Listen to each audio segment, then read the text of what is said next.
Bonjour, sabah khir, good afternoon. Je parlerai en anglais, je suis désolé, mais je n'ai pas bien le français. So I apologize for those of you who may not understand English very well, but I'm going to present to you on the topic of franchise finance. And so my name is Richard Fink, and I'm with the Middle East Investment Initiative. And the Middle East Investment Initiative, or MEII, is a development finance organization. So what we do is we focus on access to finance across the Middle East and North Africa. We focus largely on small medium enterprise as well as select sectors such as franchising. And here in Tunisia, we have a program where we're working with our partner banks to take international franchise finance best practices and adopt them to Tunisia. And also we are managing a guarantee fund to help support the financing of viable franchises in the market. So I think this is something that's been discussed today already, and I think it will continue to be discussed. But there are several advantages to franchising as a form of development. It can be a way of stimulating investment. It can be a source of jobs. For example, a typical food franchise restaurant will create 25 to 50 direct jobs. And the other thing which I think is even more interesting is the potential for indirect jobs in the supply chain. So, for example, if you take, again, a food restaurant, any food franchise, the franchisor themselves, in most cases, is going to approve the inputs, the key inputs, the meat, the chicken, the tomatoes, the potatoes, whatever they are. And they will exact a standard of quality and consistency, which gives a lot of suppliers the chance to get into these supply chains and also upgrade their current practices. So that's an interesting source of indirect jobs. And to give you the extreme of potential for indirect jobs in Russia, for every direct job at McDonald's, there are 4 indirect jobs in the supply chain. Another area is the introduction of know-how and technical transfer, which I think Bashir was talking about a decent amount there. And the last one I would like to focus on is it creates new entrepreneurial opportunities. Anyone who has been an independent entrepreneur, that is, someone who has come up with an idea or concept, they have created the good or the service, they have created the system around it, they have taken it to market and become profitable to run it as a business. Anyone who's tried that knows that's a very difficult and long journey. And there's really, in any general population, there's a few people who have the skills to carry that out. With franchising, you create another level of entrepreneurs. These are entrepreneurs who are going to take a system that exists and basically implement it. They're not having to worry about creating the IT systems around the program or create from scratch the marketing or the brand. They're adopting this business concept that already exists and they're going out and implementing it.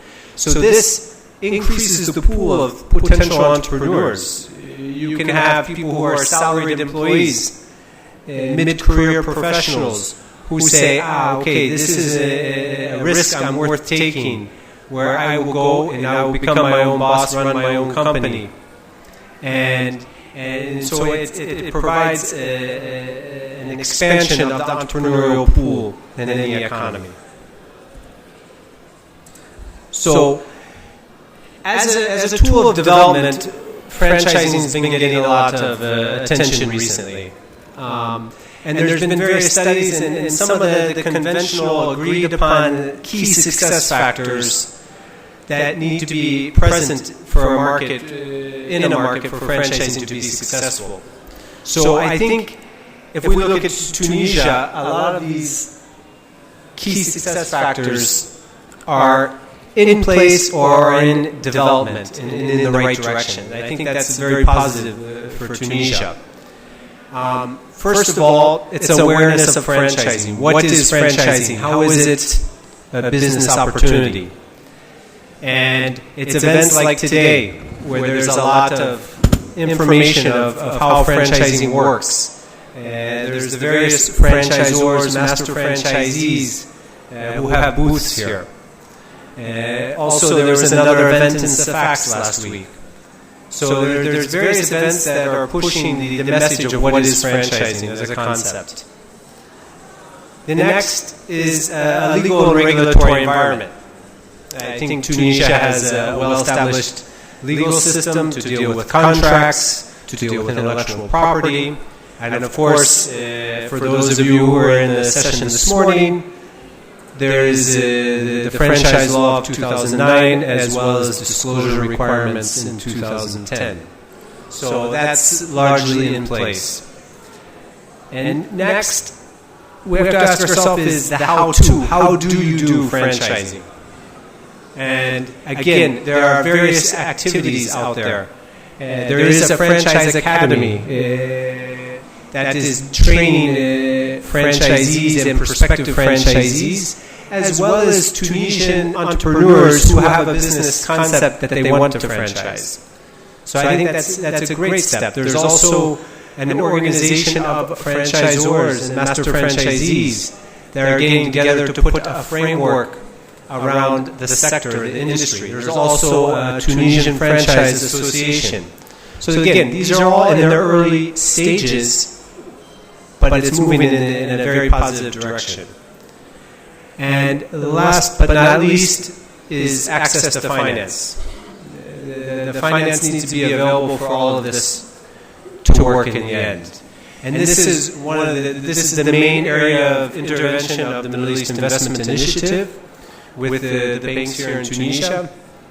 And as I mentioned earlier, we spent much of this year taking the international franchise finance best practices and adopting them to Tunisia, including trips abroad to various franchise conferences and exposure to various franchise and finance experts. So this brings me to the subject of franchise finance and how does it work? So anyone who's familiar with the classic small medium enterprise or PMU, it's largely the same process. You're going to go to the bank with your dossier and start the process there. Now, the key sources of finance, you're going to have equity and you're going to have credit. Typical model in Tunisia is, 30 to 50% equity and the remainder credit. So you're going to have the same actors, the C-cars, your own capital funds, and other mechanisms. Then on the credit side, sometimes there's supplier credit for key equipments. In some cases, not very often, a franchisor might provide some financing.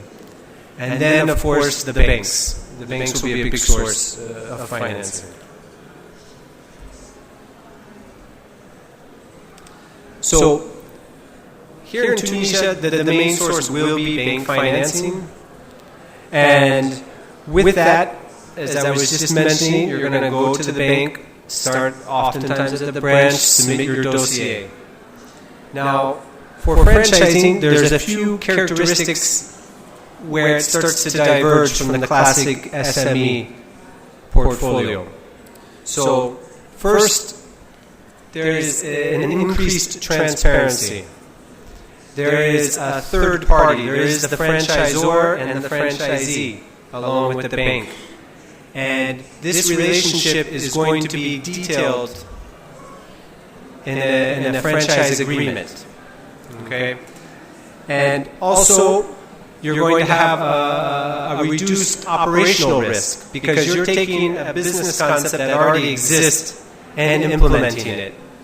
Now, the first franchise that enters the market of a brand is going to have more risk than the second unit of the same brand because they're the first one to prove the concept in the market. But nonetheless, the processes, the operational manual, the training, all of these are known activities that will follow in the implementation of the project. And of course, with all of this, there's more access to information. So, for example, a franchisor, part of the way the mechanism works is there will be a royalty, often based off the revenues of the franchisee.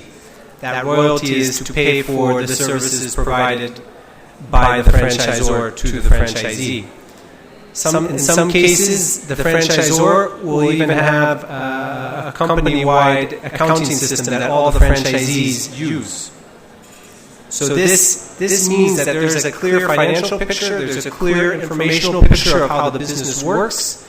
So this is actually a great benefit when trying to access finance, because you're reducing this information asymmetry that often plagues small medium enterprises.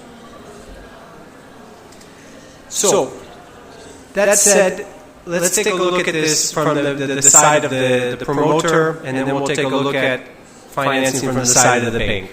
So, with this additional information, you will submit your classic dossier with your business plan, the loan purpose, the market study, guarantees that you're providing. All of this will be submitted. And in addition to that, you will need to submit the pre-disclosure document of the franchisor and the franchisee. Now, this is a requirement under Tunisian law that the franchisor must share a pre-disclosure document with the franchisee so we know it exists. Second, there's going to be an agreement between the franchisor and the franchisee, the franchise agreement.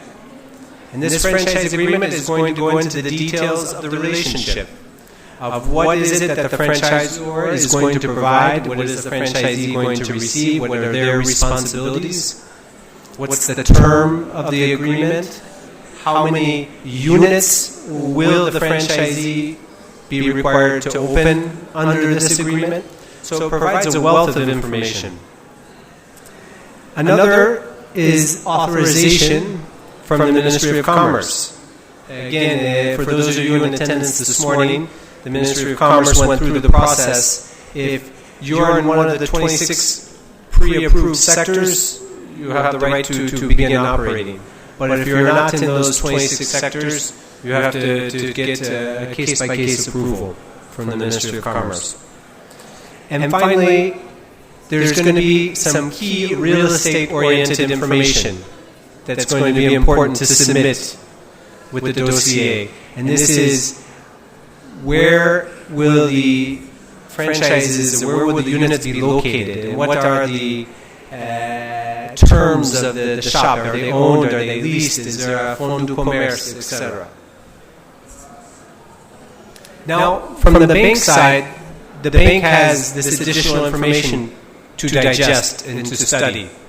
So they're going to go through again the normal process of studying your business plan, but they also have another process to do an analysis of the franchisor. Because if the franchisor doesn't exist, the franchisee is going to be at risk.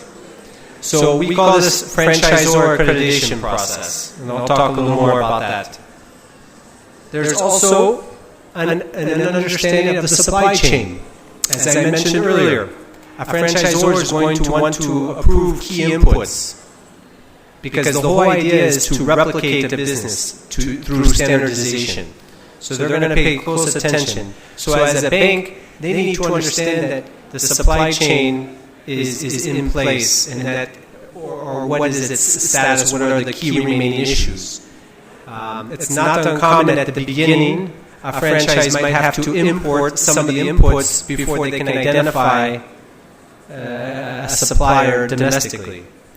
And the incentives are aligned for any franchisee to find locally sourced inputs because the cost factor will impact if they have to import. So in an ideal world, most of the inputs, key inputs, will be sourced locally.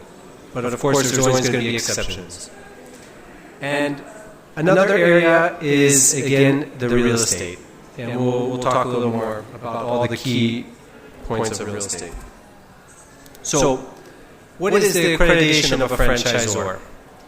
Here, we're going to take these documents that have been submitted by the franchisee and do an analysis of this franchisor. And in these documents, you will find some valuable information. You will find how many units of the franchise system have opened or closed in the last reporting period. You can find out where is this franchise located. For example, it will be very useful in Tunisia to know if this franchise exists regionally. Does it exist in Morocco? Does it exist in Egypt? Does it exist in Jordan? Does it exist in France? That will provide some input of the ability for that same franchise to succeed in Tunisia.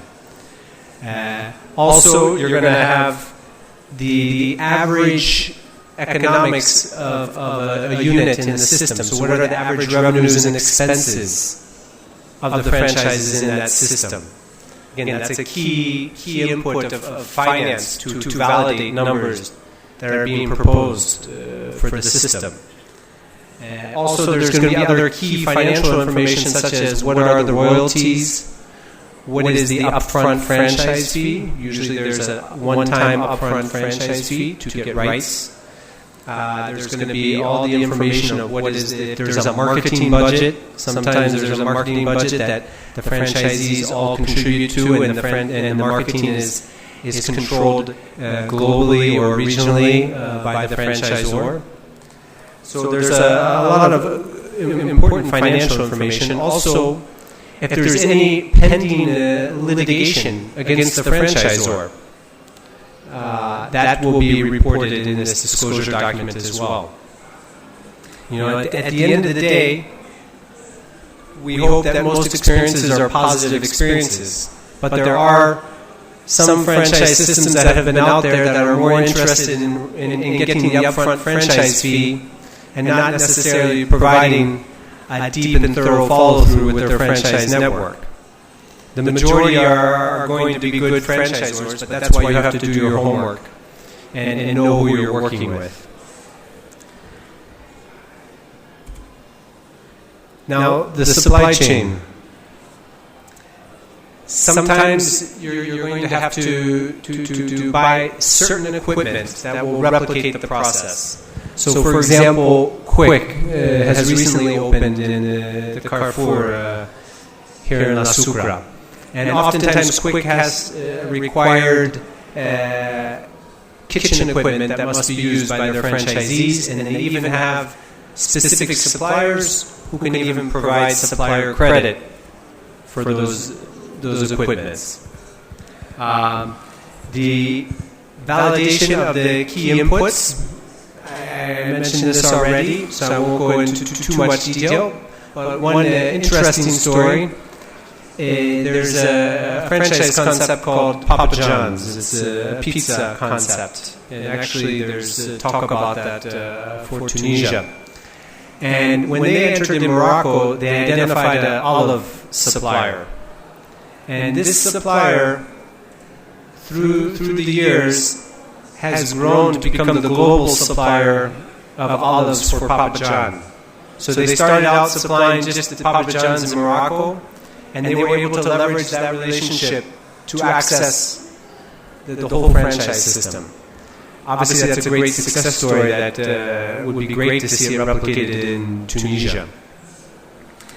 And sometimes there can be required minimum purchases. So sometimes you have a franchise distribution relationship where the franchisor is producing the product and providing it to you. So in this case, think of, for example, Masmoudi here in Tunisia. Masmoudi produces all the sweets, provides them to their franchisees. Sometimes there can be key terms that are involved in the franchise agreement that are important to understand. And finally, all of this, there's several external factors, any foreign exchange concerns, if you have to import any goods, to take that into consideration of looking at the profitability, and any taxes, any customs fees, etc. So finally, I'll close talking about the real estate. Now here, oftentimes we see a lot of the real estate is rented. So the shops are rented. Sometimes the franchise can own the shops, or sometimes the franchisee can own the shop. But we expect to see a lot of renting. And with that, the location is important, and then also what are the terms of the rental agreement. So if we look at a typical real estate rental agreement, in an ideal world, the rental contract will be equal to or greater than the term of the franchise agreement, as well as the loan term. Now, often it's the practice here in Tunisia, you're going to have a 2 or 3 year rental agreement with the right to renew it automatically. But it's going to be very important for both you as a franchisee and the bank to understand what are the terms of that rental agreement. Can it be broken? Because any interruption to the business is obviously going to have an impact on the cash flows and the ability and the viability of that unit.